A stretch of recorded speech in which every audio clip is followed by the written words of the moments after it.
Olá, meus queridos e queridas, amados e amadas do Senhor. Então vamos a mais um estudo pautado na Palavra de Deus. Vamos orar? Pai querido, nós nos colocamos agora nas Tuas mãos mais uma vez e te suplicamos que o Teu Espírito Santo venha nos conduzir em triunfo através desse estudo. Ajuda-nos a entender e a colocar em prática aquilo que estamos aprendendo através da Tua Palavra, através daquilo que o Senhor tem falado conosco, escrito e revelado pelo Teu Espírito Santo. Nós te suplicamos e te agradecemos em nome de Jesus. Amém. Amém, meus queridos. Então, nós vamos a mais um estudo e o nosso tema hoje é Deus, Israel e a História. É um tema bastante complexo. Por isso, nós precisamos colocar bastante atenção naquilo que vamos estudar, reestudar, ouvir novamente, pesquisar e tentar com bom senso, entender aquilo que nós vamos ministrar através desse estudo. Deus, Israel e a história. O que faz com que as pessoas confundem tanto quando tratam dos assuntos sobre Israel e Jerusalém? Sobre tudo o que tem acontecido, principalmente nos últimos dias. Porque sempre houve conflito em relação a Israel e a Jerusalém. Sempre houve, não é? Mas atualmente as coisas que têm acontecido, por que isso tudo tem acontecido e qual é a causa disso tudo? As denominações religiosas, cada uma com a sua interpretação e doutrina, cada uma defende o seu ponto de vista, a sua forma de ver e de interpretar os temas sobre Israel, final dos tempos, sobre doutrinas, usos e costumes, formas de cultos, de adoração, de oração, etc. Existem milhares de religiões e de denominações. E cada uma defende o seu lado, cada uma fala do seu lado. Mas nós temos que ver o que é que Deus fala, o que é que a palavra de Deus fala sobre tudo isso e principalmente sobre Israel e a história. Tudo que tem acontecido, não é mesmo? Lá em Deuteronômio, capítulo de número 29, versículo 29, Deuteronômio significa repetição da lei. No capítulo 29, versículo 29, está escrito assim, preste atenção nisso aqui. As coisas encobertas, ou seja, não reveladas, não é? As coisas que estão, que não foram reveladas, pertencem ao Senhor nosso Deus. As coisas encobertas pertencem ao Senhor nosso Deus. Não pertence a mim nem a você. Vou reler aqui para ler o versículo todo. As coisas encobertas, não reveladas, pertencem ao Senhor nosso Deus. Porém, as reveladas pertencem a nós e a nossos filhos para sempre, para que cumpramos todas as palavras deste livro. Então aqui está muito claro. O que foi revelado é para nós, o que não foi não é para nós. Não foi revelado ainda. E não existe ninguém especial que aquilo que não é para ser revelado é revelado para ele. Não existe isso. Isso é presunção. Isso aí é uma vaidade espiritual.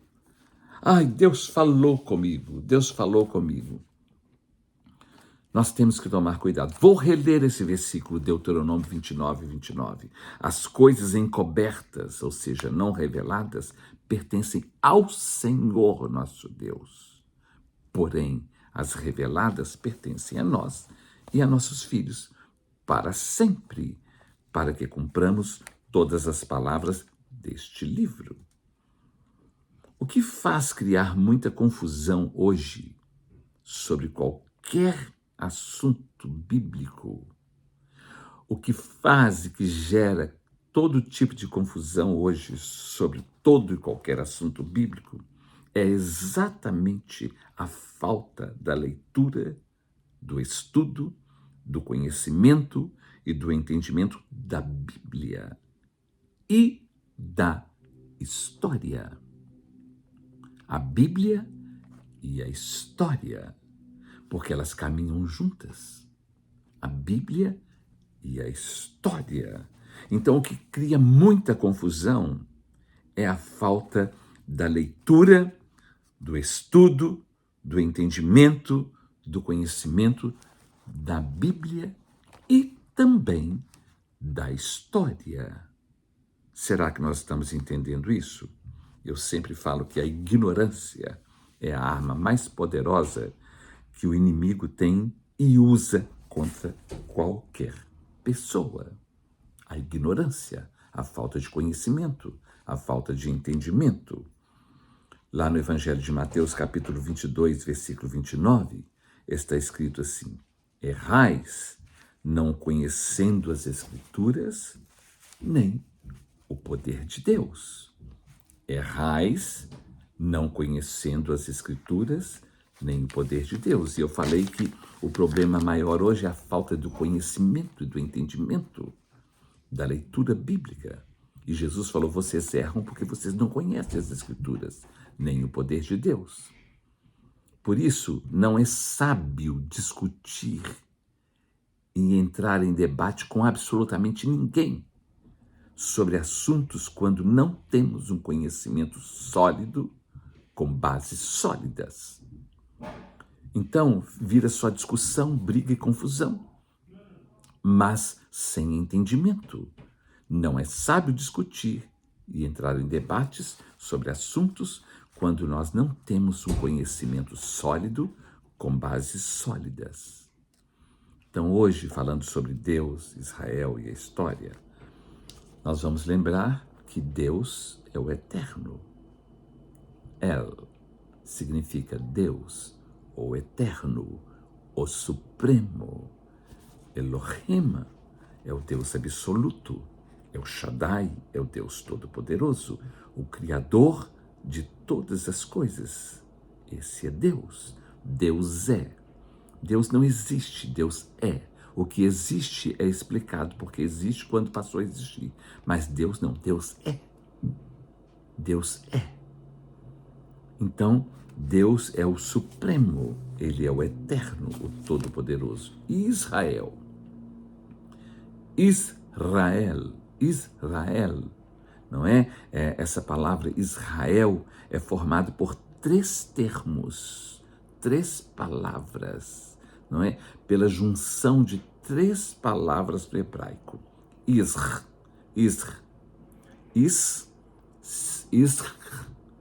que é I-S-C-H, Isr, significa homem. Isr significa homem. Isra, significa luta. El, Deus. Ou seja, o homem que luta com Deus. Será que nós estamos entendendo isso?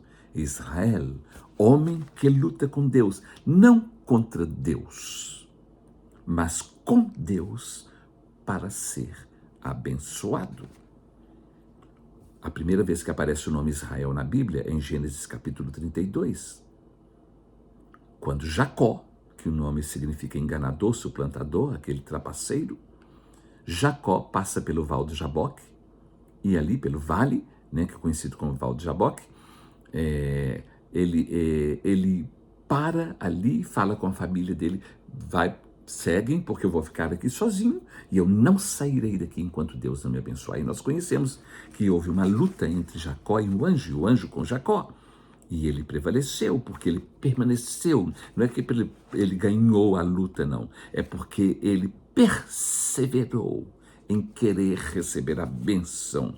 Então, em Gênesis capítulo 32, versículo 28, o anjo falou com Jacó: o seu nome não será mais Jacó, mas sim Israel, porque como homem, príncipe, você lutou com Deus.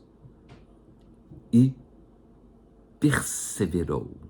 Não é prevaleceu, não. E perseverou. Então, Israel é aquele que luta com Deus para receber a bênção, que permanece, que prevalece, que não desanima. Por isso que lá em Jeremias capítulo 32, versículo 38, não é? Deus fala assim: eles serão o meu povo e eu serei o seu Deus. Israel é povo de Deus, propriedade peculiar de Deus.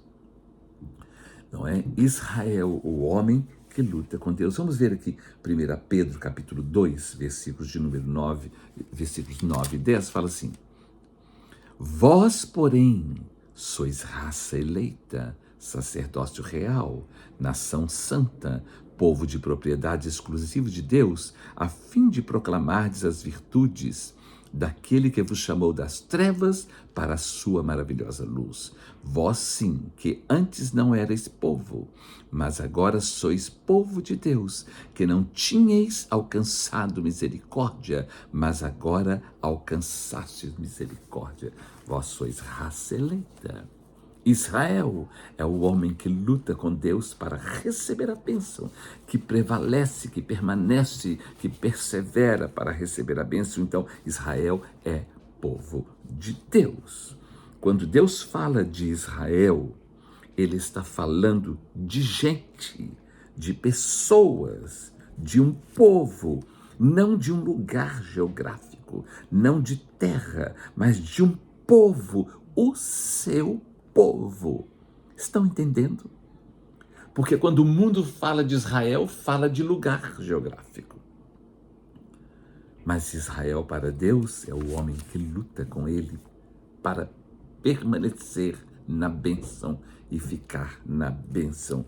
Não te deixarei enquanto não me abençoares. Não te largarei enquanto não me abençoares. Pois a partir de hoje o seu nome não será mais Jacó, e sim Israel. Porque como príncipe, como homem, lutou com Deus e perseverou e prevaleceu. Então Israel, quando Deus fala de Israel, ele não está falando de terra, de lugar geográfico, ele está falando do seu povo. A esse povo Israel, Deus deu uma terra, a terra da promessa, mas o Israel de Deus não é a terra, é o seu povo. E o povo fica brigando por causa de terra, de terra. Mas Deus não está interessado em terra, Deus está interessado no povo, em mim, em você, em todos nós. Deus está interessado em abençoar tanto judeus como árabes, palestinos, gentios, qualquer um. Deus quer abençoar a todos. Por isso que ele deu a vida, enviou Jesus para morrer por todos nós. Deus amou o mundo de tal maneira que deu o seu Filho unigênito para que todo aquele que nele crer não pereça, mas tenha a vida eterna. Então Deus amou o mundo. A terra foi dada ao povo de Israel como promessa, como herança. Mas para cada promessa tem uma condição. Para cada promessa tem uma condição. Vamos ver quando Salomão construiu o templo lá em Israel, na terra de Israel, em Jerusalém, quando ele construiu o templo, porque ele disse que era para Deus, mas ele fala assim: eu sei que esse lugar aqui não pode abrigar o Senhor, porque o Senhor é eterno, não existe nenhum lugar. Mas ele construiu um templo para Deus. Mas lá, quando ele orou e pediu a Deus que Deus ouvisse as orações e os sacrifícios que foram feitos naquele lugar, olha o que Deus falou com Salomão a respeito da terra e do lugar. Lá em 2 Crônicas, no capítulo de número, deixa eu ver aqui, 2 Crônicas, capítulo de número 7, preste atenção nisso aqui, nos versículos de 11 a 22, está escrito assim: assim Salomão acabou a casa do Senhor e a casa do rei. Tudo quanto Salomão intentou fazer na casa do Senhor e na sua casa, prosperamente, o efetuou, prosperamente o efetuou, de forma próspera. Versículo 12, de noite apareceu o Senhor, ou o Senhor se revelou a Salomão e lhe disse: ouvi a tua oração e escolhi para mim este lugar para a casa do sacrifício.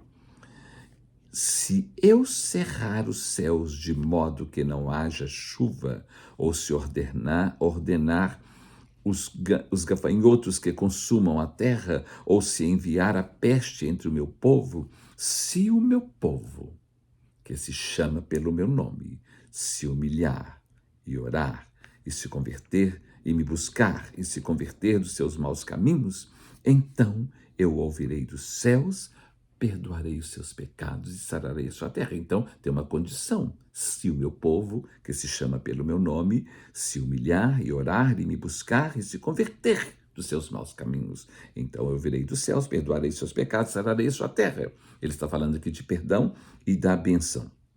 Estarão abertos os meus olhos, atentos os meus ouvidos à oração que se fizer neste lugar.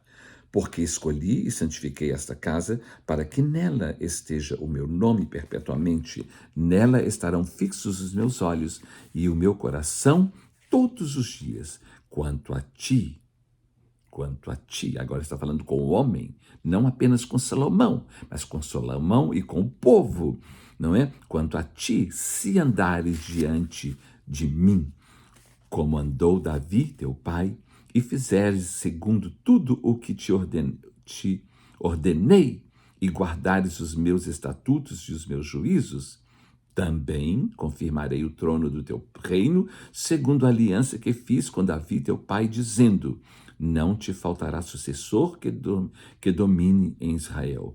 Porém, se vós vos desviardes e deixardes os meus estatutos e os meus mandamentos que vos prescrevi, e fordes e servirdes a outros deuses e o adorardes, então vos arrancarei da minha terra que vos dei, e esta casa que santifiquei ao meu nome lançarei longe da minha presença e a tornarei em provérbio e motejo entre todos os povos. Desta casa, agora tão exaltada, todo aquele que por ela passar pasmará e dirá: por que procedeu o Senhor assim para com esta terra e esta casa? Para com esta terra e esta casa. Responder-se-lhe-á, porque deixaram o Senhor, o Deus de seus pais, que os tirou da terra do Egito, e se apegaram a outros deuses, e os adoraram e os serviram. Por isso trouxe sobre eles todo esse mal. Então, para cada promessa tem uma condição. E nós vamos ver quantas vezes o povo de Israel, o Israel de Deus, foi arrancado e saíram da terra da promessa e ficaram anos e séculos longe, fora dessa terra, por causa do pecado, da murmuração, da idolatria, de coisas erradas. Lá no Evangelho de João, no capítulo 4, do versículo 19 a 24, quando Jesus veio, olha aqui, eu quero que você entenda isso aqui. No Evangelho de João, no capítulo 4, foi quando Jesus encontrou com a mulher samaritana, lá no poço, quando ela foi tirar água e ele pediu a ela que desse água. Então, na conversa, no diálogo de Jesus com a mulher samaritana, vamos ler do versículo 19, João capítulo 4, do versículo 19 a 24, fala assim: o Senhor disse-lhe a mulher, vejo que tu és profeta. Vejo que tu és profeta. Nossos pais, olha aqui a conversa agora. Nossos pais adoravam neste monte Gerizim. Vós, entretanto, dizeis que é em Jerusalém o lugar onde se deve adorar. Ela está falando, nós que somos samaritanos, os nossos pais samaritanos falam que o lugar de adoração é aqui no Monte Gerizim. Os judeus falam que é em Jerusalém. o lugar da adoração, de adorar. Disse-lhe Jesus: mulher, podes crer-me que a hora vem quando nem neste monte Gerizim, nem em Jerusalém adorareis o Pai, nem em Jerusalém, nem em Jerusalém, nem no monte Gerizim, nem em Jerusalém. Quem está falando isso é Jesus. Vós adorais o que não conheceis. Nós adoramos o que conhecemos, porque a salvação vem por intermédio dos judeus, que veio através de Abraão. Mas vem a hora, e já chegou, em que os verdadeiros adoradores adorarão ao Pai em espírito e em verdade, porque são estes que o Pai procura para seus adoradores. Deus é espírito, e importa que os seus adoradores o adorem em espírito e em verdade. Então não é mais Jerusalém, não é mais Israel, não é mais esse monte Sião, monte Gerizim, monte Sinai, não é nada disso mais. É em espírito e em verdade. A mulher era samaritana, já expliquei isso tudo. Então, o povo fica se preocupado com lugar geográfico. Mas Deus é espírito. Importa que os seus adoradores o adorem em espírito e em verdade, não é? Então, tem Deus, que é o eterno, o todo-poderoso, o absoluto, não é? O soberano. Tem Israel, que é um lugar, mas que não é lugar, é o povo de Deus. Para o mundo, para o homem, Israel é um lugar, mas para Deus, Israel é o seu povo, é um povo descendente de Abraão, que veio especificamente depois através de Jacó. Quando Deus falou, seu nome não será mais Jacó, mas sim Israel, que aí começou então o povo Israel, o Israel de Deus aí. Será que nós estamos entendendo isso? Não é? Então a história, agora, a história são os fatos ocorridos em todos os lugares. Eu falei que nós temos que saber sobre Deus, Israel, história. Deus é o absoluto, é o Criador de todas as coisas. Israel não é terra, é o povo.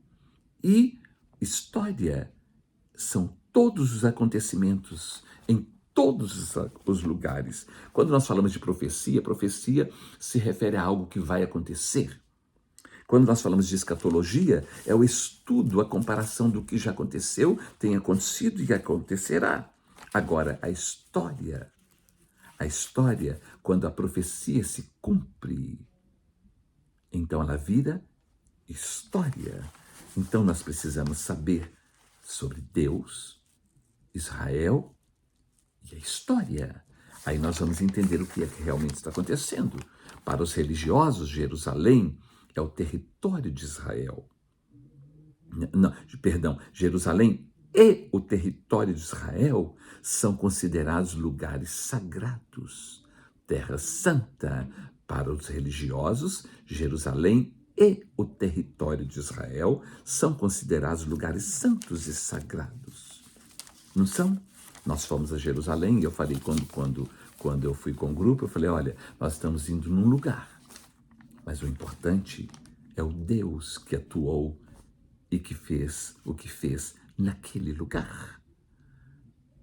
Não, o lugar em si é lindo, é maravilhoso, a história é uma coisa maravilhosa. Você preservar e saber que aconteceu isso, ali aconteceu aquilo, mas são lugares. Deus não está interessado em lugar, Deus está interessado na nossa vida. Não é? Deus não está preocupado se eu vou visitar, se eu irei visitar Jerusalém. Ele quer saber com que espírito eu estou indo àquele lugar. Com que entendimento eu estou indo àquele lugar. Então, Jerusalém, Israel e Jerusalém são considerados pelos religiosos lugares santos, sagrados, de romarias, de caravanas, de visitas, o ano inteiro, de pessoas do mundo inteiro. Vamos ver o que Jesus falou sobre Jerusalém. Evangelho de Lucas, capítulo de número 13. Lucas, capítulo 13.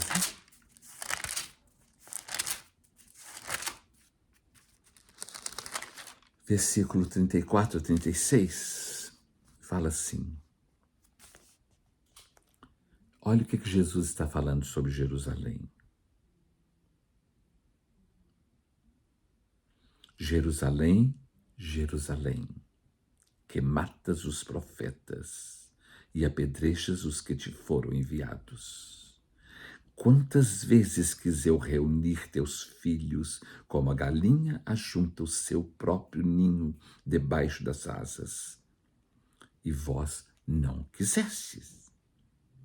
Eis que a vossa casa vos ficará deserta. E em verdade vos digo que não mais me vereis, até que venhais a dizer, bendito o que vem em nome do Senhor. Ah, Jerusalém, que é venerada e adorada pelos religiosos. Jerusalém, que matas os profetas e apedrejas aqueles que te são enviados.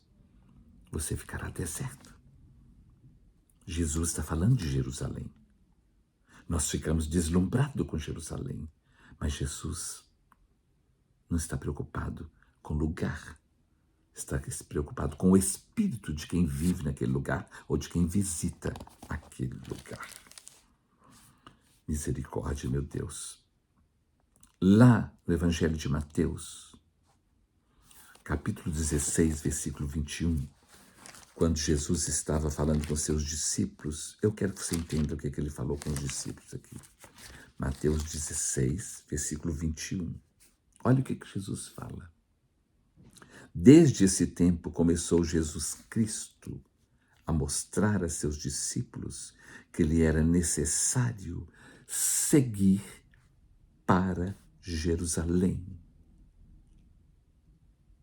Porque lá, ele fala, e sofrer muitas coisas dos anciãos, dos líderes religiosos daquele lugar, dos judeus, dos principais sacerdotes e dos escribas, ser morto e ressuscitado no terceiro dia. Jesus estava indo ele falou, eu preciso subir agora para Jerusalém, porque lá eles vão me matar. Porque Jerusalém é o lugar que mata e apedreja os profetas, A gente tem ideia, a gente só olha para Jerusalém num ângulo, não no ângulo de Jesus. Nós olhamos para Jerusalém com os olhos dos judeus, dos árabes, dos palestinos, dos religiosos, mas não com os olhos de Cristo e com os próprios olhos de Deus. É triste, é chocante, mas essa é a grande verdade e realidade. Eu preciso ir para Jerusalém, Jesus diz, porque lá é que eu serei preso, lá é que eu serei maltratado, lá é que eu serei chicoteado, lá é que eu serei crucificado, lá é que eu serei morto pelos principais sacerdotes. Os romanos farão isso comigo por ordem dos judeus. É triste, mas é a verdade. Será que nós estamos entendendo o que é que está acontecendo e por que é que tudo tem acontecido? Porque em Jerusalém os profetas eram mortos, apedrejados, rejeitados. Nenhum profeta morreu de velho em Jerusalém e em Israel. Eles morreram apedrejados, sacrificados, assassinados, porque o povo não queria ouvir a voz da profecia, a voz de Deus, a voz dos profetas. Eles queriam fazer o que eles quisessem fazer. No Evangelho de Lucas, capítulo de número 19, Lucas, capítulo de número 19, do versículo 41 a 48, Senhor. Lucas 19, 41 a 48, olha o que Jesus fala. Quando ia chegando em Jerusalém, vendo a cidade, chorou e dizia: se conheceras por ti mesma ainda hoje o que é devido à paz. Mas isto está agora oculto aos teus olhos. Vocês não conseguem enxergar. Pois sobre ti virão dias em que os teus inimigos te cercarão de trincheiras e por todos os lados te apertarão seco e te arrasarão e aos teus filhos dentro de ti. Não deixarão em ti pedra sobre pedra, porque não reconheceste a oportunidade da tua visitação.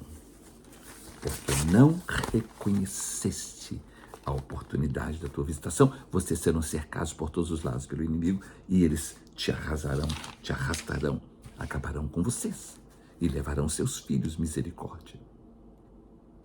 Será que nós estamos conseguindo entender a seriedade disso? E o templo? Vamos ver sobre o templo? Lucas capítulo 21, versículo de número 5 a 11, fala o seguinte. Falavam alguns a respeito do templo, como estava ornado de belas pedras e de dádivas. Então disse Jesus: vedes essas coisas? Vocês estão vendo esse templo maravilhoso? Dias virão em que não ficará pedra sobre pedra que não seja derribada. Não ficará pedra sobre pedra que não seja derribada. Perguntaram-lhe: mestre, quando sucederá isto? E que sinal haverá de quando estas coisas estiverem para se cumprir? Respondeu-lhe ele: vede que não sejais enganados, porque muitos virão em meu nome, dizendo: eu sou o Cristo. E também dirão: chegou a hora. Não o sigais. Quando ouvirdes falar de guerras e revoluções, não vos assusteis, pois é necessário que primeiro aconteçam todas estas coisas, mas o fim não será logo. Então lhes disse: levantar-se-ão nação contra nação e reino contra reino. Haverá grandes terremotos, epidemias e fome em vários lugares, coisas espantosas e também grandes sinais do céu. É isso que ele falou. É isso que ele falou. Sobre Jerusalém, sobre o templo, Jerusalém será cercada e os inimigos entrarão e arrasarão. Sobre o templo, não ficará pedra sobre pedra. Agora, os acontecimentos no mundo serão nação contra nação, reino contra reino, guerras, terremotos, epidemias. Esses são os sinais. Jesus não usou Jerusalém nem a terra de Israel como sinal para a sua vinda, para o final dos tempos. O que ele falou de Jerusalém é que ela seria cercada, invadida, levados filhos, sobre o templo destruído. E os outros sinais que ele fala no mundo inteiro, de guerras, rumores de guerra, nação contra nação.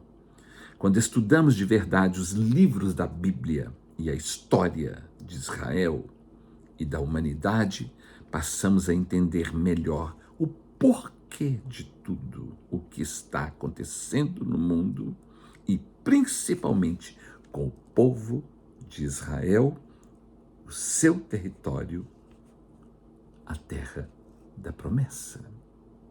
O problema está na falta de conhecimento bíblico e da história. As pessoas não querem estudar, as pessoas só querem revelações, só querem mover.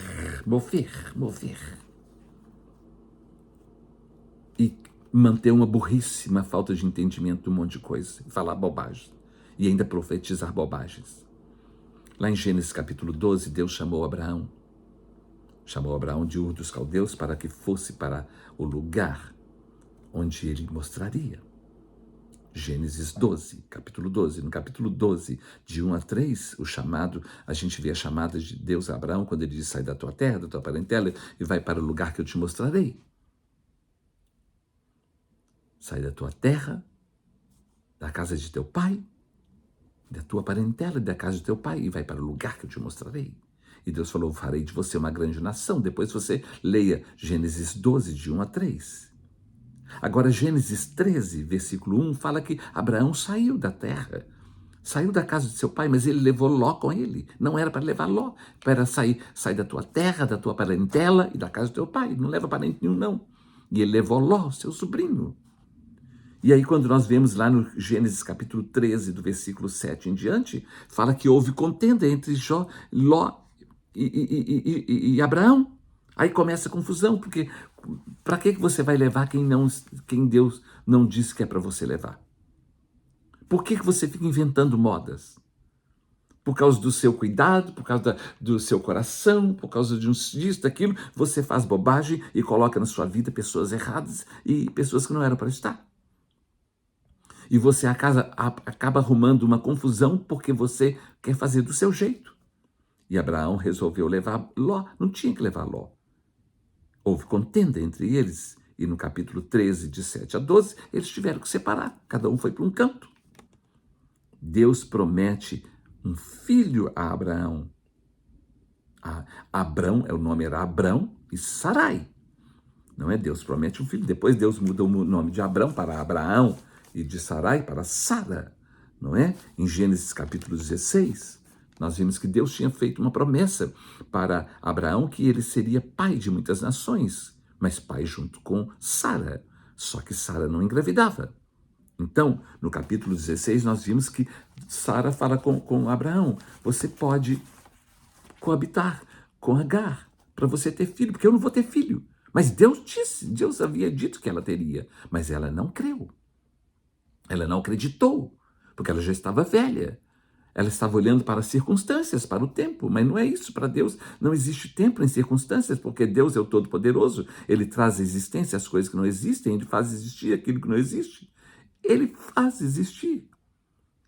Mas ela não creu nisso. Ela pensou apenas na sua incapacidade, na sua limitação. E na limitação dela, principalmente, porque ela era estéril. Então ela oferece Agar para Abraão, e Abraão não tinha que ter coabitado, ele teria, se ele creu, ele deveria ter dito para ela: não, eu não vou fazer isso, porque o que Deus falou é entre eu e você. Não, mas ele foi, e ele coabitou com Agar. E Agar teve um filho. Agar era uma egípcia. E Abraão teve um filho com Agar. E seu filho foi Ismael, chamou Ismael. Ismael é o pai dos árabes. Os árabes são descendentes de Ismael. Os árabes são inimigos dos judeus, mas são filhos de Abraão com Agar, a egípcia, que nasceu Ismael. E de Ismael surgiram os árabes. Depois, 15 anos depois, quando Ismael já era rapaz, Deus fala com Abraão que Sara teria um filho. E Sara tem um filho agora, depois. É como se Deus falasse: eu te prometi um filho, mas você já arrumou uma encrenca, né? Você não soube esperar. Eu sempre digo que quem crê, espera, não se apressa.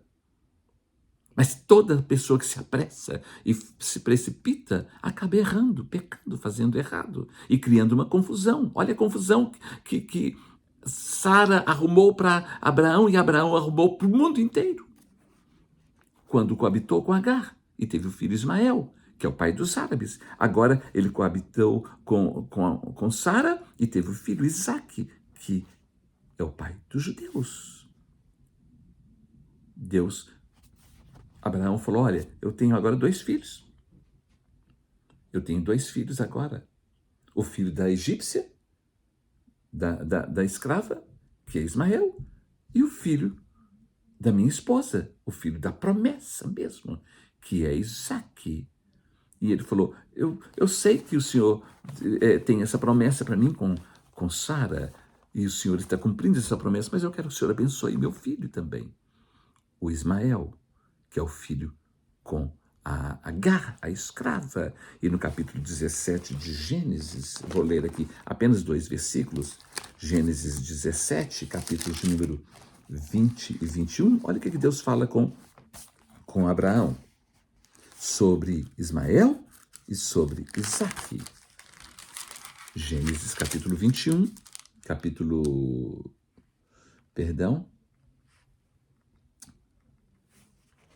17, versículos 20 e 21.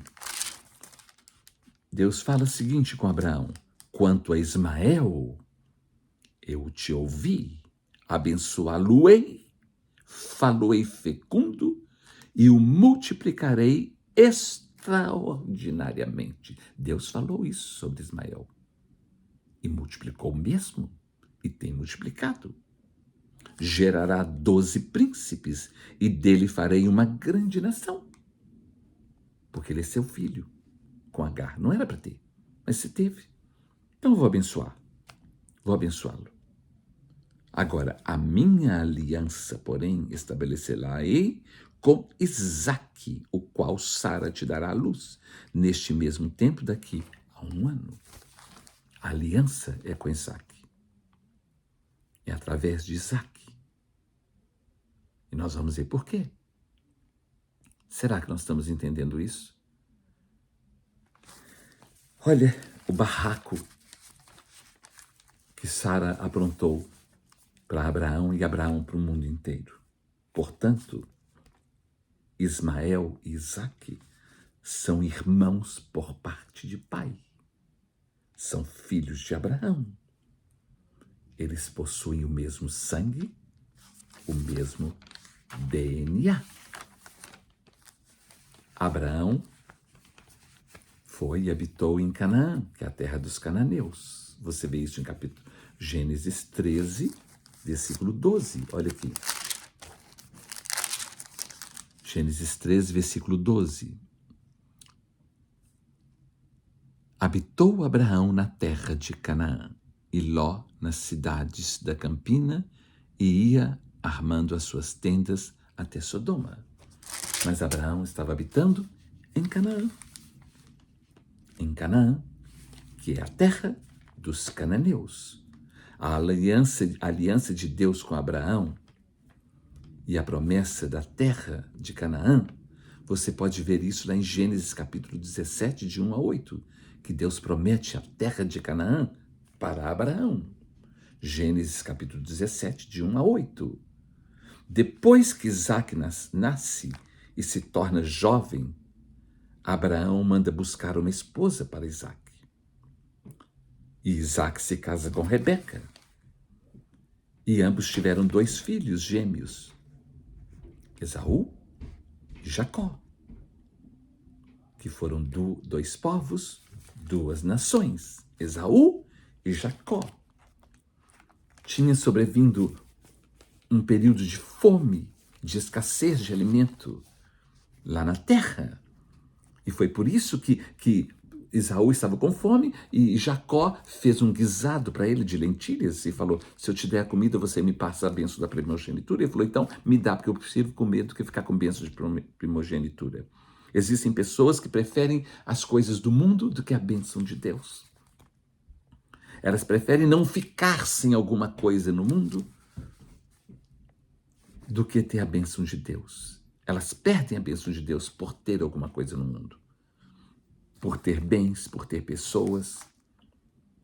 E acabam entrando num problema. E Jacó acabou passando Esaú para trás, né?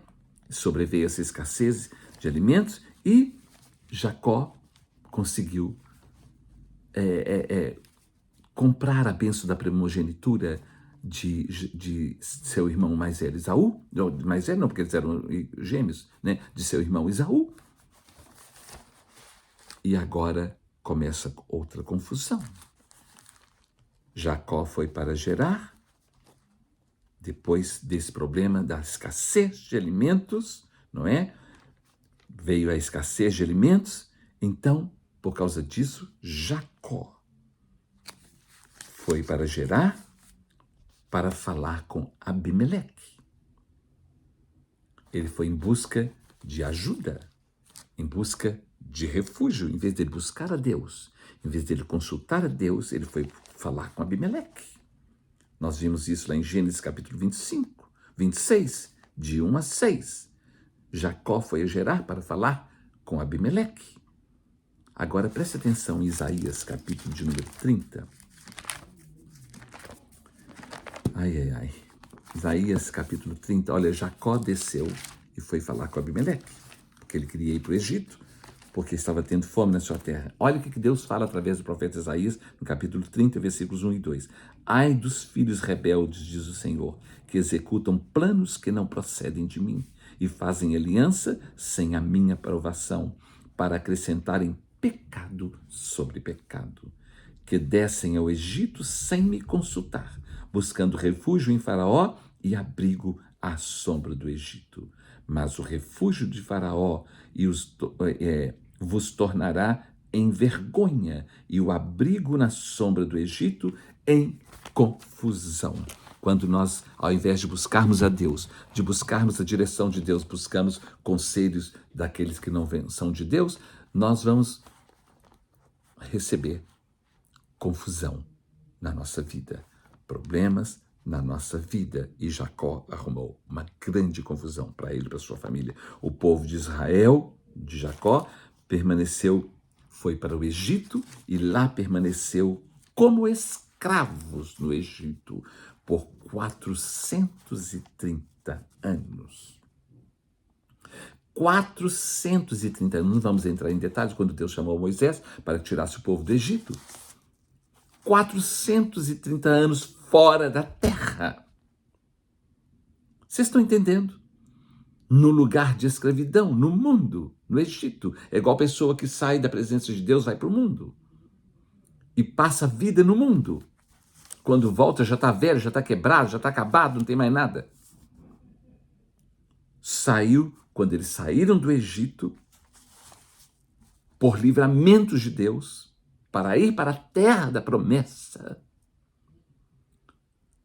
ficaram 430 anos no Egito e no deserto por causa de murmuração, por causa de conversa fiada, por causa de comportamentos errados, até de idolatria, de desobediência. Depois de 430 anos no Egito, ficaram no deserto 40 anos. Então, 430 anos mais 40 anos, 470 anos fora da terra. Durante a caminhada para Canaã, ficaram 40 anos peregrinando por causa das incontáveis desobediências, murmurações e até idolatria. Os pais morreram no deserto e não entraram na terra prometida. Nem Moisés entrou. Olha aqui, Números, capítulo de número... Ai, Deus, que coisa terrível, né? Números, capítulo de número 14. Vou ler só alguns versículos aqui.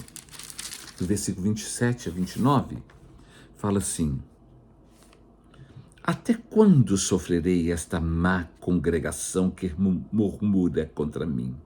Tenho ouvido as murmurações que os filhos de Israel proferem contra mim. Dize-lhes: por minha vida, diz o Senhor, que como falastes aos meus ouvidos, assim falarei a vós outros. Neste deserto cairá o vosso cadáver, como também todos os que de vós foram contados segundo o censo de 20 anos para cima, os que dentre vós contra mim murmurastes. Versículo de número 33. Vossos filhos serão pastores neste deserto 40 anos e levarão sobre si as vossas infidelidades, até que o vosso cadáver se consuma neste Deserto. Vocês vão ficar nesse deserto 40 anos. Até que vocês, os pais, morram. Só os filhos de 20 anos para cima vão entrar na terra da promessa. Muita desobediência e comportamentos que sempre desagradaram a Deus. Esse era o povo de Deus, o Israel. Misericórdia. Será que hoje é diferente? Moisés nem entrou na terra prometida. Quando eles entraram na terra prometida, agora não sobre a direção de Moisés, mas de Josué, e dividiram as tribos, olha o que Josué fala com o povo. Lá na terra, já divididos, cada um no seu lugar. Josué 24, 14 a 15.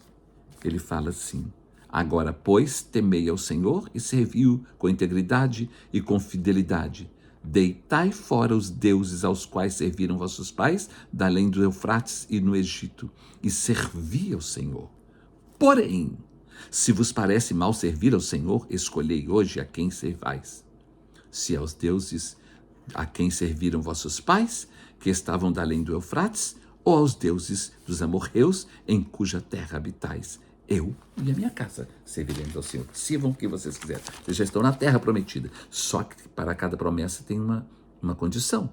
Deus falou: se vocês me obedecerem, vocês ficarão na terra. Mas se vocês não obedecerem, eu arrancarei vocês da terra. Será que nós estamos entendendo o porquê dessa confusão de judeu na terra, fora da terra, judeu na terra, fora da terra, judeu na terra, fora da terra? É igual o crente na igreja, fora da igreja, na igreja, fora da igreja, na igreja, na presença de Deus, fora da presença de Deus. Esses evangélicos ioiô, chuchu, que cada hora está de um jeito, um dia está dando glória, outro dia está blasfemando. Um dia está na presença de Deus, outro dia está na presença do mundo e do pecado. Misericórdia, meu Deus, misericórdia. Todos os profetas, quando falaram sobre Israel, todos eles falaram criticando terrivelmente o comportamento do povo de Israel. Todos eles falaram. Você pode ler os profetas, todos, e você vai ver o que eles falam sobre o povo, sobre o comportamento do povo, né? Por causa da desobediência e de envolvimentos com pessoas e coisas erradas. Olha o que Deus fala com Isaías no capítulo de número 5. Preste atenção nisso aqui. Preste atenção nisso aqui. Meu Deus, nós precisamos conhecer a Deus, Israel e a história. Mas isso é através do conhecimento da Bíblia e da história. Olha aqui, Isaías, capítulo de número 5. Olha o que fala aqui do versículo 1 a 7. Agora cantarei ao meu amado o cântico do meu amado a respeito da sua vinha. A vinha é Israel. O meu amado teve uma vinha num outeiro fertilíssimo. Sachou-a, né? Ele fofou-a, limpou-a das pedras e a plantou de vides escolhidas. Edificou no meio dela uma torre e também abriu um lagar. Ele esperava que desse uvas boas, mas deu uvas bravas. Agora, pois, ó moradores de Jerusalém e homens de Judá, julgai, vos peço, entre mim e a minha vinha. Que mais se podia fazer ainda à minha vinha que eu lhe não tenha feito? E como, esperando eu que desse uvas boas, veio a produzir uvas bravas. Agora, pois, vos farei saber o que pretendo fazer à minha vinha. Tirarei a sua sebe, para que a vinha sirva de pasto. Derribarei o seu muro, para que seja pisada. Torná-la-ei em deserto. Não será podada, nem sachada, mas crescerão nela espinheiros e abrolhos. As nuvens darei ordem que não derramem chuva sobre ela, porque a vinha do Senhor dos Exércitos é a casa de Israel, o povo de Israel, e os homens de Judá são a planta dileta do Senhor. Este desejou que exercesse um juízo, e eis aí quebrantamento da lei, justiça, e eis aí clamor. Não é isso que está acontecendo? Que sempre aconteceu e que está acontecendo por causa de muitas desobediências, foram levados cativos depois para a Babilônia e ficaram 70 anos na Babilônia como escravos do cativeiro. 340 no Egito, 40 no deserto, 70 agora na Babilônia. Vocês estão entendendo, meus irmãos? No ano 70, né? Quando voltaram para a terra, quando eles voltaram depois de 70 anos na Babilônia, depois de 70 anos na Babilônia como escravos, e Deus permitiu que eles retornassem para a terra, não vou entrar nesse detalhe, porque eu vou falar isso no outro estudo. Quando eles retornaram, eles fizeram pior do que eles estavam na terra. E por causa disso, não é? Eles ainda entraram no ano 70, entraram numa revolução, numa revolta, insurreição contra os romanos, e os romanos venceram eles e os expulsaram de Jerusalém e de Israel. Novamente.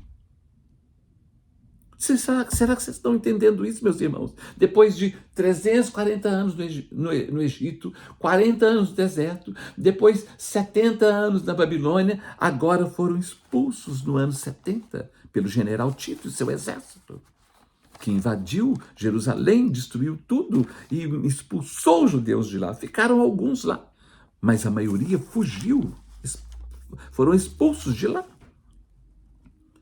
por causa da insurreição, da revolta contra os romanos, e eles perderam uma rebelião contra os romanos, não é? E por causa disso, agora eles se espalharam pela Europa, por vários lugares do mundo, e ficaram agora fora de Jerusalém, desde o ano 70 até o ano de 1947, quando houve o nazismo, quando Hitler começou a perseguir os judeus, e eles tiveram que fugir, e eles foram mortos, milhares foram mortos, e eles tiveram que se espalhar por toda a Europa. Só que fugindo, o povo não queria recebê-los em lugar nenhum. Nem na Inglaterra, nem na França, nem na Espanha, nem nos Estados Unidos, lugar nenhum queria recebê-los. Isso em 1947. O Estado de Israel foi fundado em 1948, depois da Segunda Guerra. Então, por causa de Hitler, por causa da Segunda Guerra, por causa do nazismo, do Holocausto, eles fugiram, tiveram que fugir. De novo.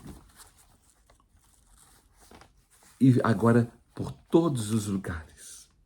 430 anos no Egito, 40 anos no deserto, 70 anos na Babilônia. E do ano 70 até 1947. Ai, Senhor.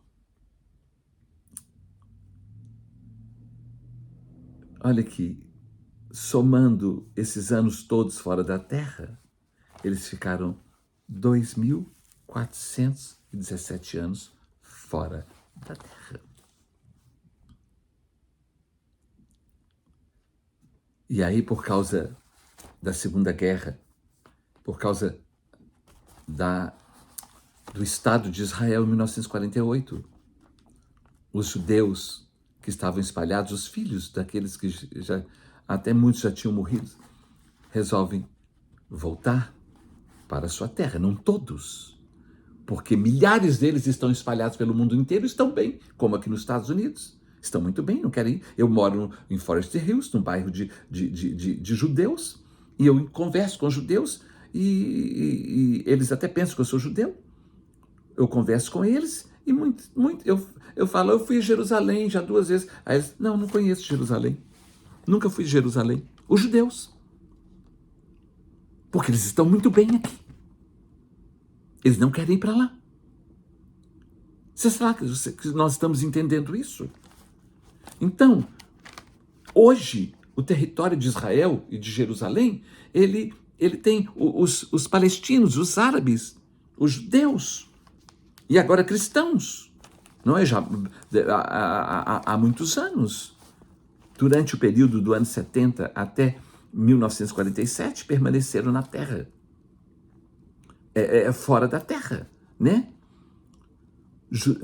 Perdão, depois que os judeus foram expulsos de Jerusalém, permaneceram na terra desde o ano 70 até 1947, permaneceram ali alguns judeus, palestinos e árabes. Mas eles sempre viveram concordemente, pacificamente. Nenhum perturbava nenhum outro. Eles se respeitavam. Porque não eram eles que governavam. Nem judeu, nem palestino, nem árabe governando. Eles todos estavam sempre debaixo ou dos romanos, dos bizantinos, dos constantinos, constantinianos, né? Dos otomanos, turcos otomanos, dos islâmicos, a partir do século VII. Mas eles mesmos não governavam. Eles não mandavam em nada. E, através de Constantino, surgiu a religião do cristianismo, que não tem nada a ver com o evangelho de nosso Senhor Jesus Cristo. E principalmente por causa da mãe de Constantino, Helena, que se tornou Santa Helena, que passou a viajar e tentar conhecer todos os lugares por onde Jesus passou e aconteceram os milagres. Ela começou a consagrar aqueles lugares e a falar que aqueles lugares eram sagrados e são sagrados até hoje para o povo religioso que vai visitar. Em 1947, por causa do nazismo, de Hitler, da Segunda Guerra, os judeus tiveram que fugir, mais uma vez, não é? O mundo inteiro acompanhou e sofreu e se compadeceu por causa do Holocausto. Mas o mundo não quis acolher os judeus. Nem os Estados Unidos quis. Só muito depois disso. E os que voltaram, quando voltaram, lá já estavam de novo os palestinos, os árabes e alguns judeus. Não é? E agora cristãos, por causa do cristianismo, porque o cristianismo passou a existir por causa de Constantino, não por causa de Jesus. A religião cristã passou a existir por causa de Constantino e não por causa de Jesus, porque Jesus não fundou religião nenhuma. Eu preciso correr aqui, porque o nosso tempo é curto. Nós temos muita coisa para falar, mas não dá tempo. Quando resolveram voltar para Jerusalém, depois de 1877 anos fora de Jerusalém, do ano 70 até 1947, 1877 anos, né? Lá estavam povos semitas. Eles falam que o semitismo se refere aos judeus, mas semitismo vem de semitas. Semitas são os descendentes de Sem, filhos de Noé, de onde veio Abraão. Abraão é o pai dos judeus e dos árabes. Nós já falamos de Abraão com H e com Sara, não é? Os árabes e judeus são irmãos de sangue, de DNA, porque são filhos de Abraão. Portanto, a guerra entre judeus e palestinos é uma guerra entre irmãos, que é uma guerra fratricida.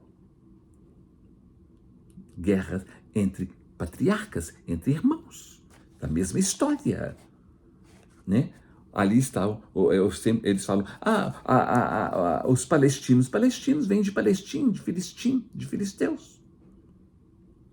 Essa guerra sempre foi por causa de direitos e de poder geográfico, político e de poder e de posse. Guerra geopolítica que envolve geografia, história e política apenas. Na verdade, usa o nome de Deus para defender seus direitos de posse terrena e política, não porque querem servir a Deus. Em nome de Deus, matam e destroem uns aos outros, não porque amam e querem servir a Deus, mas por poder geográfico e político. Assim tem sido desde o princípio, também foi na época da Inquisição, no Holocausto, na Primeira e Segunda Guerra e ainda nos nossos dias. Deus amou o mundo, não apenas israelitas, nem árabes, palestinos ou cristãos, mas Deus amou todos. Deus amou a todos. Se observarmos bem, os árabes e palestinos só querem terra e poder. Não se preocupam com pessoas, nem principalmente o grupo do Hamas, nem com muitos monumentos históricos. Né? Construíram a mesquita no Monte Sião, onde estava o Templo de Salomão, a cúpula da rocha, Domo da Rocha, que foi construída no século VII pelos islâmicos. Né? Os judeus lutaram também pela terra e consagraram o Muro das Lamentações, a parte do muro, que é parte que sobrou do Templo de Salomão, depois da destruição de Jerusalém no ano 70. Os cristãos, católicos e protestantes do mundo inteiro, que são frutos de Constantino e não de Jesus. Né? Católicos e protestantes do mundo inteiro que são resultados de Constantino. Né? Eles